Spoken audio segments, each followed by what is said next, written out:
الحمد لله نحمده ونستعينه ونستغفره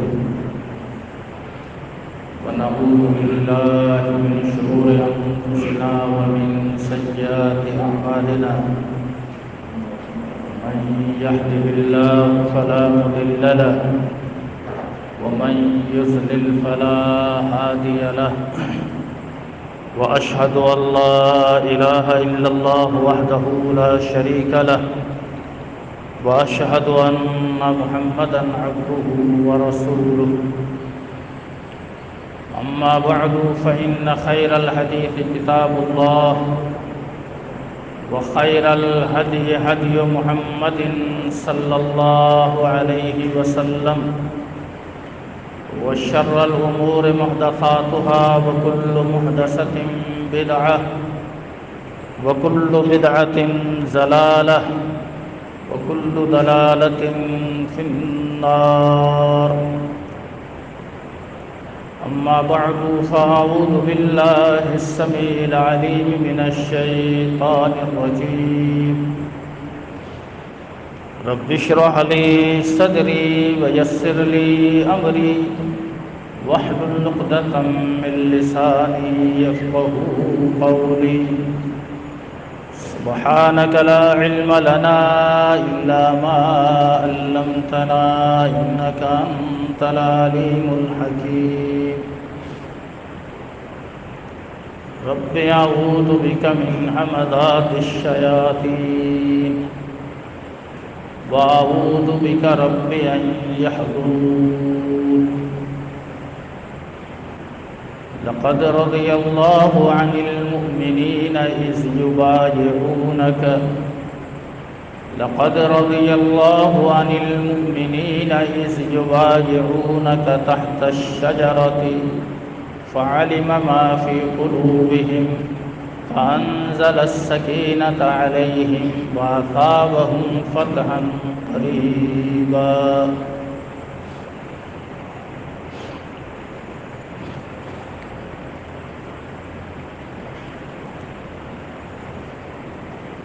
ہر قسم کی تعریف بڑائی کبریائی اللہ وحدہ لا شریک کے لیے لائق اور زیبا ہے،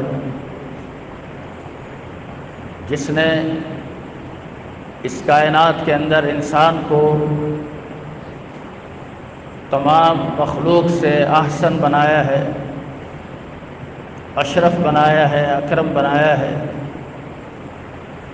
اور یہی نہیں کہ اللہ تعالیٰ نے اس انسان کو تمام مخلوق میں شرف اور کمال سے نوازا ہے، بلکہ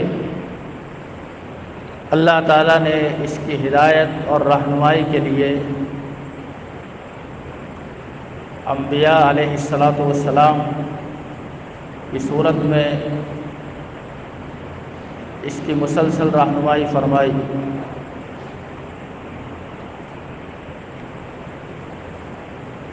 اور ایک انسان اگر صحیح معنی کے اندر مسلمان بننا چاہتا ہے تو اسے چاہیے کہ وہ تعلیمات جو اللہ تعالیٰ نے نافذ کی ہیں، نازل کی ہیں، ان تعلیمات کو اپنائے اور ان تعلیمات کی روشنی کے اندر اپنے عقیدے اور عمل کو بہتر بنائے، تاکہ وہ دنیا میں بھی سرخرو ہو جائے اور آخرت میں بھی کامیاب ہو جائے۔ عید الاضحیٰ کے ایام کے گزرنے کے بعد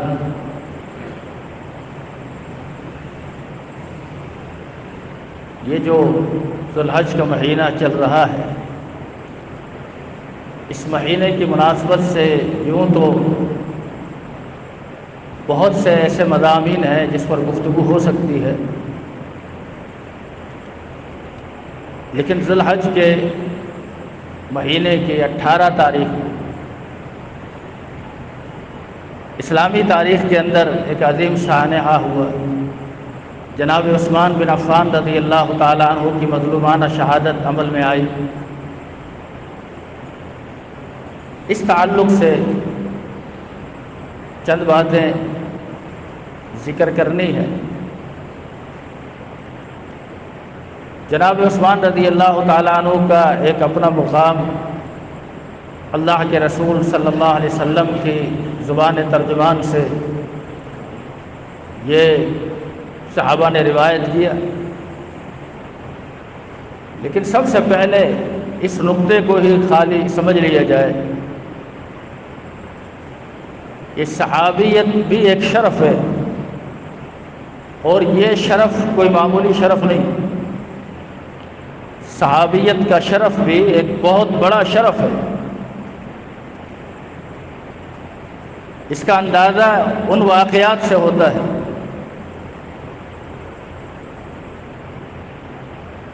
کہ سوید بن غفلہ رضی اللہ تعالی عنہ رحمۃ اللہ علیہ تابعی ہے، اللہ کے رسول صلی اللہ علیہ وسلم کا زمانہ بھی پایا اور آپ کے زمانے میں ایمان بھی لے آئے۔ امام نسائی رحمۃ اللہ علیہ نے سنن نسائی کے اندر کتاب الزکوٰۃ میں یہ بات نقل کی ہے کہ اللہ کے رسول کے قاصد اس کے پاس زکوٰۃ کا مال وصول کرنے کے لیے گئے، اور زکوٰۃ کوئی غیر مسلم نہیں دیتا، مسلمان دیتا ہے، مانا وہ مسلمان ہو چکے تھے۔ اپنے مال میں سے بہترین مال اللہ کے راستے میں دینے کی کوشش بھی کی۔ پھر ایک دفعہ ایسے حالات بنے، کہنے لگے کہ میں اللہ کے رسول صلی اللہ علیہ وسلم کو ایک مرتبہ دیکھ لوں تاکہ صحابی کے شرف سے مشرف ہو جاؤں۔ اس شرف کو پانے کے لیے وہ چلے، مدینہ پہنچے، اور جناب انس رضی اللہ تعالیٰ عنہ سے جب ملاقات ہوئی اور اپنی آمد کا مقصد بیان کیا تو جناب انس رضی اللہ تعالیٰ عنہ نے انہیں یہ المناک خبر سنائی کہ ہم ابھی اللہ کے نبی صلی اللہ علیہ وسلم کی تدفین سے فارغ ہوئے۔ سوید بن غفلہ پر اس وقت کیا قیامت ٹوٹی ہوگی، اور ان کے اس ملال اور حزن کو کیسے ناپا جائے کہ ایک عظیم مقصد کے لیے سفر کیا، مدینہ پہنچ بھی گئے، بلکہ اصول حدیث کی کتاب تدریب الراوی کے اندر تو اہل علم نے یہ خود سوال کیا اور لوگوں کو اس سوال نے حیرت میں ڈال دیا۔ کہا ایک شخص ہے، وہ مسلمان ہے، اس نے اللہ کے نبی کو دیکھا بھی ہے اور ایمان کی حالت میں دیکھا ہے، اور پھر بھی وہ صحابی نہیں، تو سننے والا ہر شخص پریشان ہو جاتا ہے کہ ایک شخص اللہ کے نبی کو دیکھ بھی رہا ہے، ایمان کی حالت میں دیکھ رہا ہے، اور دیکھنے کے باوجود وہ صحابی نہیں۔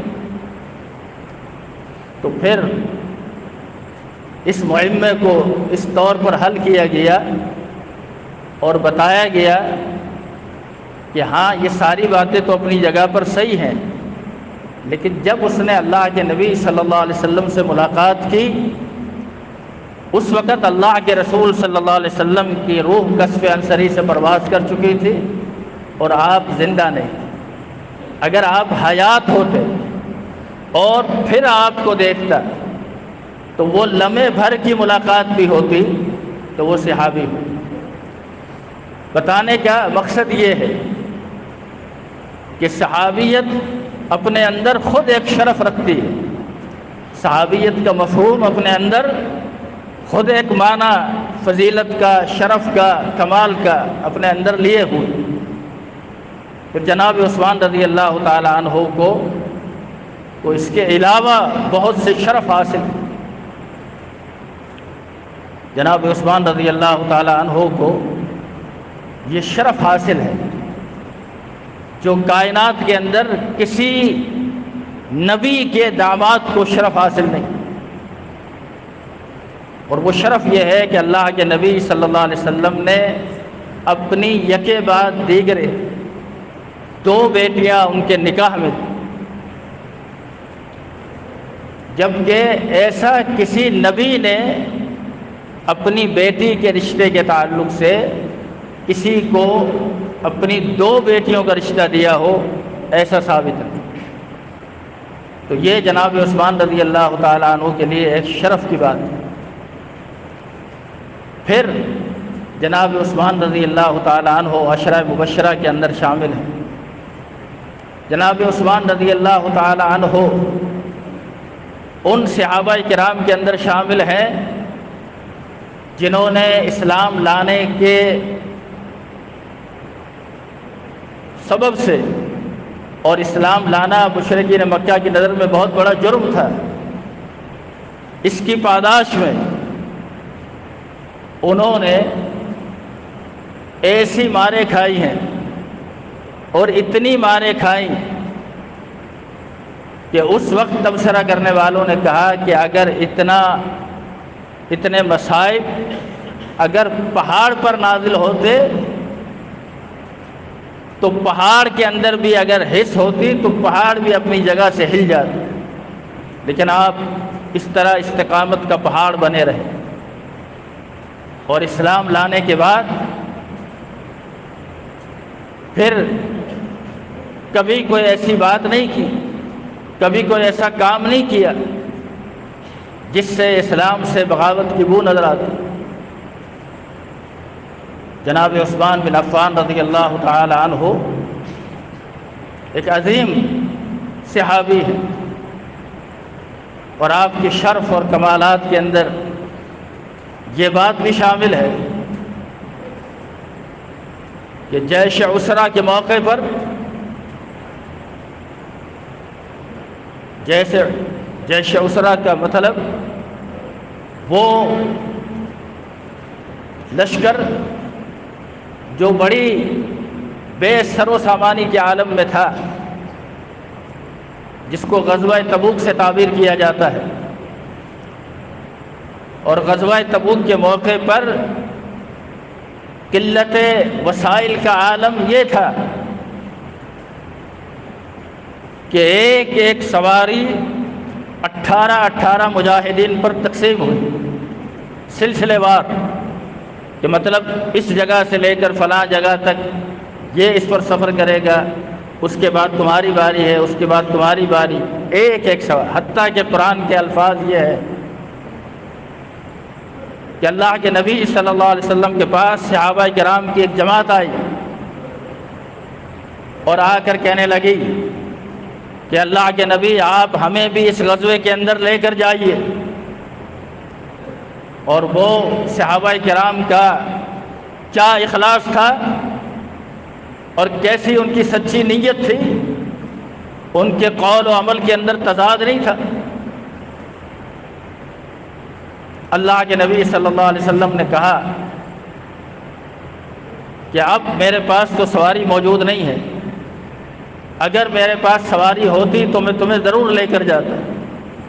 قرآن نے یہ نقشہ کھینچا ہے، وَلَا عَلَى الَّذِينَ إِذَا مَا أَتَوْكَ وَلَا عَلَى الَّذِينَ، اور اے پیغمبر آپ پر کوئی گناہ نہیں ہے جب آپ کے پاس وہ لوگ آئیں جو آپ سے یہ کہیں کہ ہمیں بھی اپنے ساتھ لے کر چلیے، لِتَحْمِلَهُ قُلْتَ لَا أَجِدُ مَا أَحْمِلُكُمْ عَلَيْهِ، اور آپ جواب میں فرماتے ہیں کہ میرے پاس سواری نہیں ہے جس پر تمہیں سوار کر کے اپنے ساتھ لے جاؤں۔ تَوَلَّوْا، جب آپ کا یہ جواب انہوں نے سنا تو وہ دل کے اندر مسکرائے نہیں، خوش نہیں ہوئے کہ اتنی تپتی ہوئی دھوپ کے اندر، سخت گرمی کا موسم تھا، اور اس جگہ کی گرمی، پھر صحرائے عرب کی گرمی، آج کے ان حالات کے اندر اتنے وسائل ہونے کے بعد عرفات کے اندر، منا کے اندر حاجیوں کے ساتھ جو ہوا آپ سب نے دیکھا، تو ذرا اس وقت کا اندازہ کیجئے کہ کیا عالم ہوگا۔ حتیٰ کہ منافقین نے مسلمانوں سے کہا بھی کہ لا تنفروا فی الحر، ایسی گرمی کے اندر اپنے گھروں سے نہ نکلو۔ اللہ نے اپنے پیغمبر پر وحی کی، قل نار جہنم اشد حرا، اے پیغمبر آپ ان سے کہہ دیجئے جہنم کی آگ تو اس سے بھی زیادہ سخت ہے، اس کا مقابلہ کیسے کرو گے؟ آج اگر اس آگ سے بچنا چاہتے ہو تو کل قیامت کے دن جہنم کی آگ سے کیسے بچو گے؟ تولوا واعینہم تفیض من الدمع، فرمایا کہ وہ لوگ واپس ہوئے، ان کی آنکھوں میں آنسو تھے۔ تولوا واعینہم تفیض من الدمع حزنا، افسوس کرتے ہوئے انہوں نے کہا اللہ یجدوا ما ينفقون، کاش اللہ نے ہمیں بھی مال دیا ہوتا، ہم بھی اپنی سواریاں خرید کر اللہ کے نبی کے ہم سفر بن جاتے، آپ کے ساتھ اس قافلے میں شامل ہو جاتے۔ یہ وہ موقع ہے، اس موقع پر آپ نے جب اعلان فرمایا، آپ کی عادت مبارکہ تھی کہ جب بھی کوئی معاملہ ہوتا جمعے کے خطبے کے علاوہ بھی، تو آپ ممبر پر تشریف فرما ہوتے، کھڑے ہوتے، فحمد اللہ واثنا علیہ، آپ اللہ کی حمد و ثنا بیان کرتے، اور پھر آپ لوگوں کو کسی معاملے میں توجہ دلانی ہوتی، ترغیب دلانی ہوتی، تو آپ اس کی طرف اشارہ فرماتے۔ آپ نے اس جیش اسرا کے تعلق سے اس کا پس منظر پیش کیا، صحابہ سے اپیل کی۔ جب آپ نے اپیل کی، جناب عثمان فوراً کھڑے ہوئے، کہا علیہ مئۃ بعیر، اللہ کے رسول میرے ذمہ ہے 100 اونٹ، مع اکتافها واسلاحها، اے اللہ کے نبی صلی اللہ علیہ وسلم، میں ان کو ساز و سامان کے ساتھ مکمل طور پر پیش کرتا ہوں 100 اونٹ۔ روایات کے اندر، مسند احمد کے اندر یہ الفاظ ہیں کہ جناب عثمان رضی اللہ تعالیٰ عنہ نے اس موقع پر اللہ کے نبی کے بار بار اعلان پر 900 اونٹ اور 100 گھوڑے، 1000 جو جہادی سامان تھا، گھوڑے تھے، اونٹ تھے، وہ پیش کیے۔ روایت کے الفاظ ہیں اللہ کے نبی صلی اللہ علیہ وسلم ممبر سے نیچے اترے، اور اس سے پہلے آپ نے فرمایا ما در علی عثمان ما عمل بعد اليوم، آج کے بعد عثمان پر کسی قسم کا کوئی گناہ نہیں، عثمان آج کے بعد کوئی عمل بھی نہ کرے تو وہ جنت میں،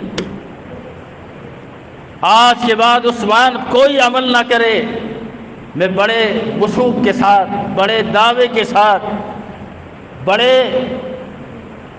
پر اعتمادیت کے ساتھ یہ عرض کر رہا ہوں کہ اس لفظ کا معنی یہ ہے کہ عثمان آج کے بعد کوئی عبادت نہ کرے، اللہ نے پھر بھی اس کو جنت عطا کر دی۔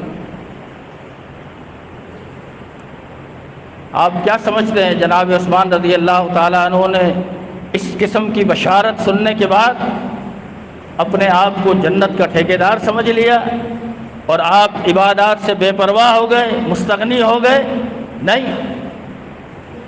دیکھنے والوں نے دیکھا کہ جناب عثمان رضی اللہ تعالیٰ عنہ جب کسی جنازے میں شریک ہوتے ہیں تو دیکھنے والوں نے دیکھا کہ آپ کی داڑھی مبارک آنسوؤں سے تر ہو جاتی۔ کہا گیا آپ پر جہنم کا ذکر بھی کیا جاتا ہے، آخرت کے مناظر بھی ذکر کیے جاتے ہیں، لیکن آپ کو کبھی اتنا روتے ہوئے نہیں دیکھا گیا جتنا آپ تدفین کے موقع پر قبر کو دیکھ کر روتے ہیں۔ فرمایا ہذہ اول منزلۃ من منازل الآخرہ، یہ آخرت کی منزل میں سب سے پہلی منزل ہے۔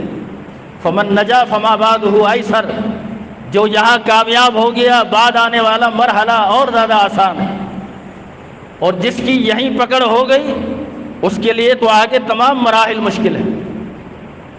عالم یہ ہے ہم تو چند ایک اعمال کر لے، اللہ کسی کو کسی عمل کی توفیق دے دے تو جب تک اس کا تمام لوگوں میں شہرہ نہ ہو جائے، ہمارے نام کی تختی نہ لگ جائے، ہماری لوگوں کے اندر واہ واہ نہ ہو جائے، اس وقت تک ہم سمجھتے ہیں ہم نے کوئی کام ہی نہیں کیا۔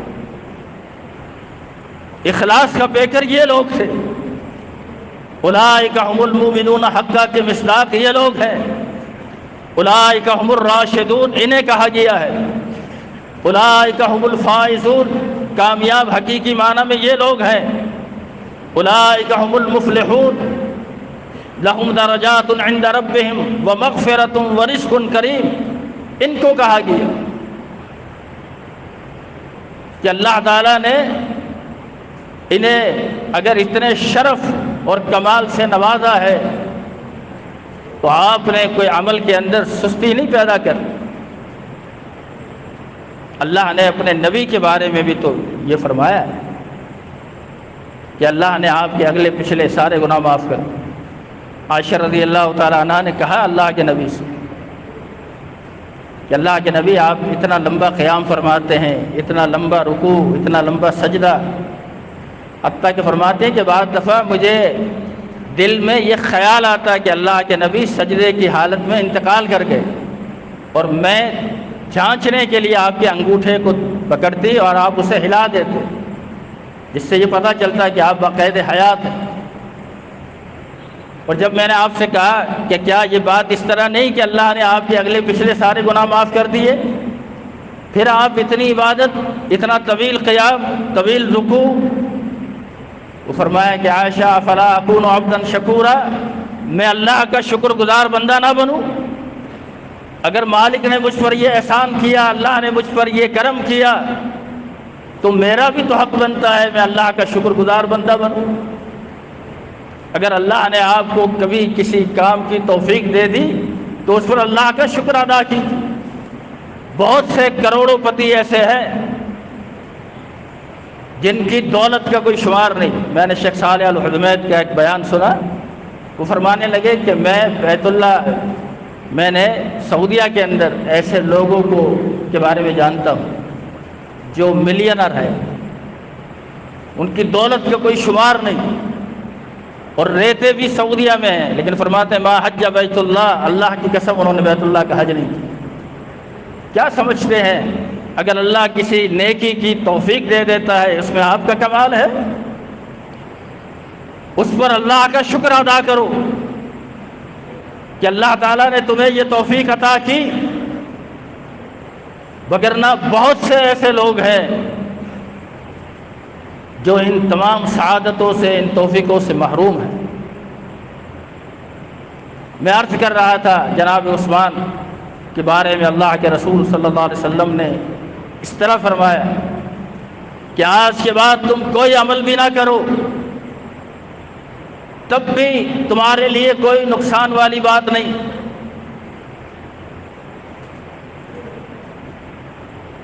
جناب عثمان بن عفان رضی اللہ تعالی عنہ جناب عمر رضی اللہ تعالی عنہ کی شہادت کے بعد آپ خلیفہ بنے، مسلمانوں کی مشاورت سے، اور اکثریت مسلمانوں کی صحابہ کی رائے آپ کے حق میں تھی۔ آپ کا عرصہ خلافت 12 سال، اس 12 سال کے عرصے کے اندر آپ کے وقت میں فتوحات کا سلسلہ بھی ہوا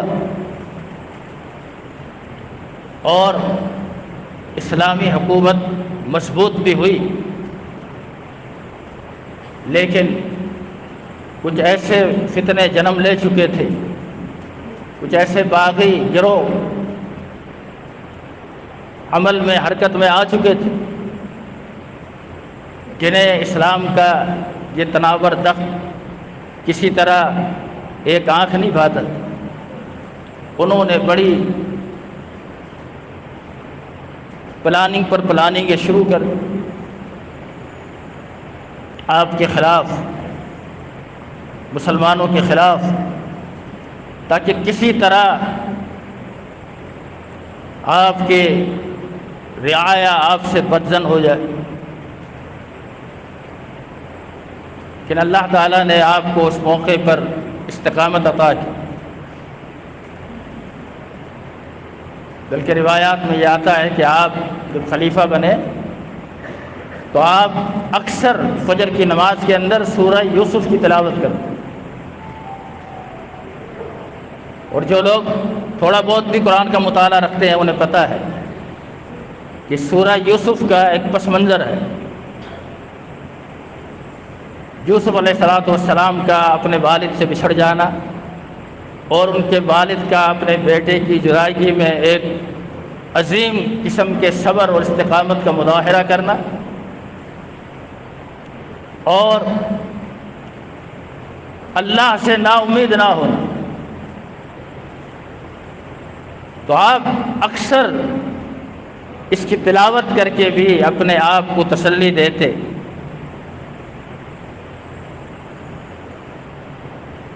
آپ کے خلاف یہ سلسلہ رکا نہیں، حتیٰ کہ وہ وقت بھی آ گیا کہ آپ کو مسجد تک جانے کے اندر بھی دشواریوں کا سامنا ہو، آپ کو گھر کے اندر محصور رہنا پڑا۔ جو لوگ آپ کے قتل کے درپے تھے، آپ نے ایک مرتبہ ان سے خطاب کیا اور ان سے کہا کہ اسلام میں کسی آدمی کو 3 بنیادوں پر قتل کرنا جائز ہے۔ نمبر 1 وہ زنا بعد احسان، جو شادی شدہ ہو کر بدکاری کرے، اور میرے کردار اور پاک دامنی کا عالم یہ ہے کہ میں نے کبھی زمانہ جاہلیت کے اندر بھی یہ عمل نہیں کیا، اسلام میں رہ کر تو بہت دور کی بات۔ کبھی زمانہ جاہلیت کے اندر آپ نے شراب نہیں پی، کبھی زمانہ جاہلیت کے اندر آپ نے بت پرستی نہیں کی، اور نہ اس طرح کی کوئی بدکاری۔ دوسرے نمبر پر فرمایا کہ شریعت کسی شخص کو قتل کرنے کی اجازت اس وقت دیتی ہے جو اسلام لانے کے بعد مرتد ہو جائے، اور اسلام لانے کے بعد مرتد ہونا کے بارے میں فقہاء اسلام لکھتے ہیں کہ مرتد کے بارے میں اگر اسے ایسے تو ان تمام معاملات کا اور معاشرے کے اندر امن قائم کرنا اور ان تمام معاملات کو سنبھالنا حکومت کی ذمہ داری، لیکن ارتداد اتنی خطرناک چیز ہے کہ اس پر فقہاء لکھتے ہیں کہ اگر کوئی عام مسلمان بھی کسی کو قتل کر دے، کسی مرتد کو، تو اس پر قصاص نہیں۔ تو آپ فرماتے ہیں کہ میں نے جب سے اللہ کے نبی کے ہاتھ پر بیعت کی، میں نے کبھی کوئی ارتداد والا کام نہیں کیا جس کی بنیاد پر تم میرے قتل کے درپے ہوتے، اور نہ ہی کبھی میں نے کسی مسلمان کا ناحق خون بہایا۔ تو یہ 3 وجوہات ہو سکتی، لیکن ان میں سے کوئی وجہ بھی مجھ پر صادق نہیں آتی۔ جناب عثمان بن عفان رضی اللہ تعالی عنہ کے تعلق سے یہ کچھ باتیں کر کے میں آپ کی توجہ اس بات کی طرف دلانا چاہتا ہوں کہ یہ ہماری بڑی بدقسمتی سمجھ رہی تھی کہ جب بھی کسی صحابی کی وفات یا شہادت کا دن آتا ہے تو ایک مخصوص طبقہ اس دن کسی نہ کسی نام سے خوشی کا اظہار کرتا، کیونکہ معاشرے کے اندر یہ چیز اتنی عام ہے اور اتنی ہائی لائٹ ہے کہ اس کا نام لینے کی ضرورت نہیں۔ یکم محرم ہو تو ابو لول و فیروز کا دن منایا جاتا ہے، اس کا عرس منایا جاتا ہے، جس کا باقاعدہ ایران کے اندر مزار بھی، اور سب جانتے ہیں کہ یہ کون ہے جس نے جناب عمر رضی اللہ تعالیٰ عنہ کو شہید کیا۔ 22 رجب آ جائے تو امیر معاویہ رضی اللہ تعالیٰ عنہ کی شہادت کا دن ہے۔ اس دن کنڈوں کے نام پر ایک رسم کا اجرا سن 1905 میں کیا گیا. زیادہ عرصہ نہیں ہوا ان چیزوں کو شروع ہوئی. سن 1905 میں ہوا. امیر مینائی کے گھر سے اس رسم کی ابتدا ہوئی جو کٹر رافضی تھا. اور جب 18 ذوالحج آتی ہے تو عید غدیر کے نام سے ایک دن منایا جاتا ہے. یہ عید غدیر کیا ہے؟ غدیر ایک جگہ کا نام، غدیر خم. مدینہ سے کچھ فاصلے پر، کچھ دنوں کے فاصلے پر وہ جگہ ہے، مقام.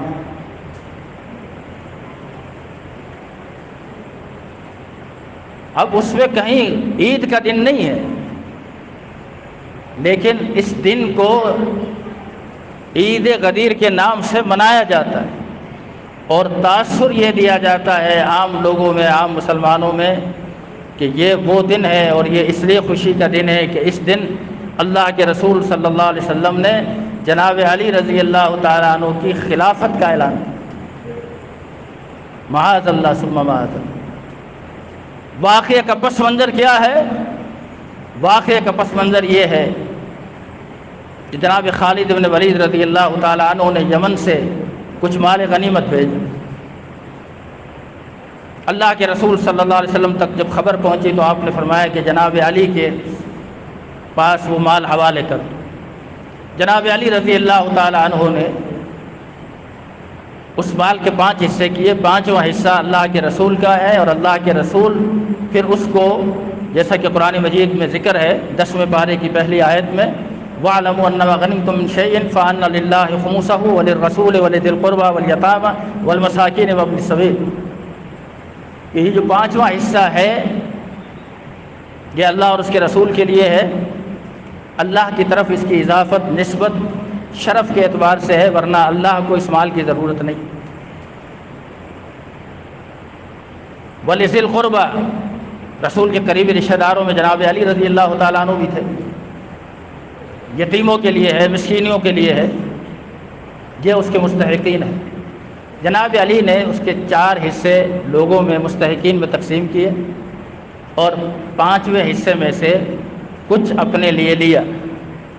یہ بات کچھ لوگوں کو ناگوار گزری. اس طرح اس قافلے کے اندر 1-2 اور مسئلے ہوئے. جناب علی اس قافلے کے امیر تھے. یہ قافلہ مکہ مکرمہ کی طرف جا رہا تھا اور راستے میں یہ معاملات پیش آئے.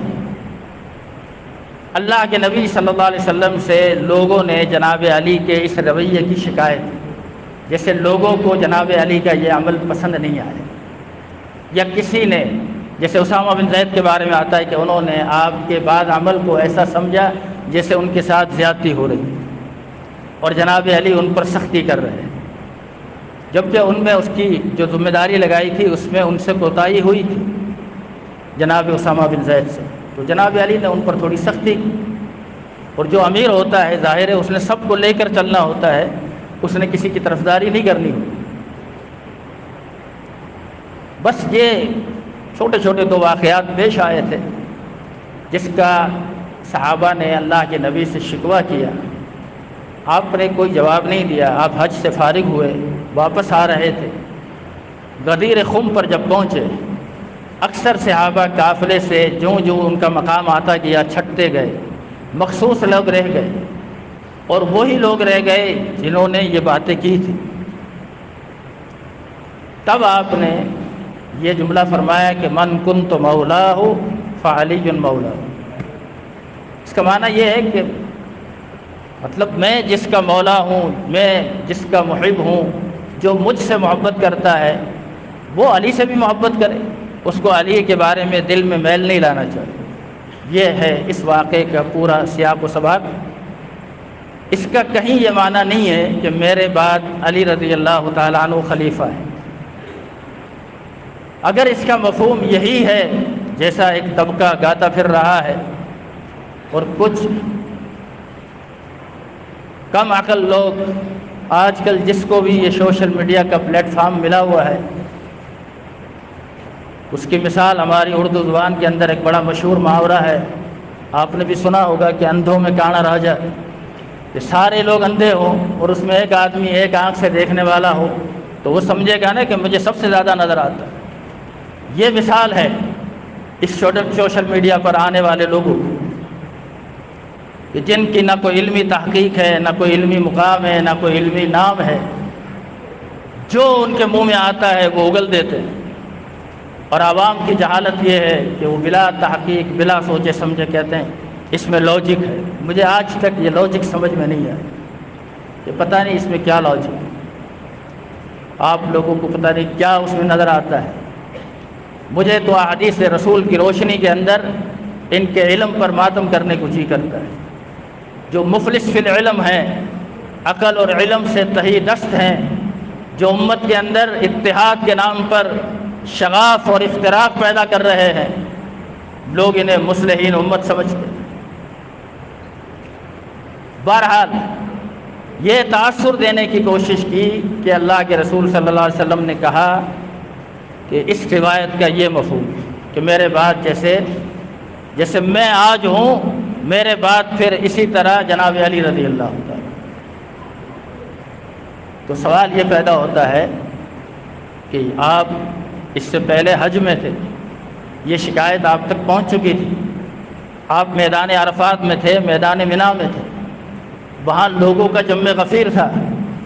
امام ابو زرعہ رازی کے قول کے مطابق 1,14,000 صحابہ کا مجمع تھا حجۃ الوداع کے موقع پر، اور کم سے کم قول بھی 90,000 صحابہ کا ہے حجۃ الوداع کے موقع پر، اور ٹوٹل صحابہ اور صحابیات کی تعداد 1,44,000۔ تو آپ کو تو یہ بات اس موقع پر کرنے کی تھی، اگر اس کا مفہوم خلافت ہے تو بتانا یہ ہے کہ اس دن اس مظلومانہ شہید کی شہادت کا اس طرح سے مذاق اڑایا جاتا ہے اور خوشی کا ایک تہوار منایا جاتا ہے۔ اللہ رب العزت ہمیں صحیح معنی کے اندر سمجھ کی توفیق عطا فرمائے۔ اللہ تعالی ہمیں صحابہ کے مقام، مرتبے، عظمت کو سمجھنے کی توفیق عطا فرمائے، اور اللہ تعالی ان سے محبت کرنے والوں میں ہمیں شامل فرمائے۔ اقول قولی ھذا واستغفر اللہ لی ولکم ولسائر المسلمین۔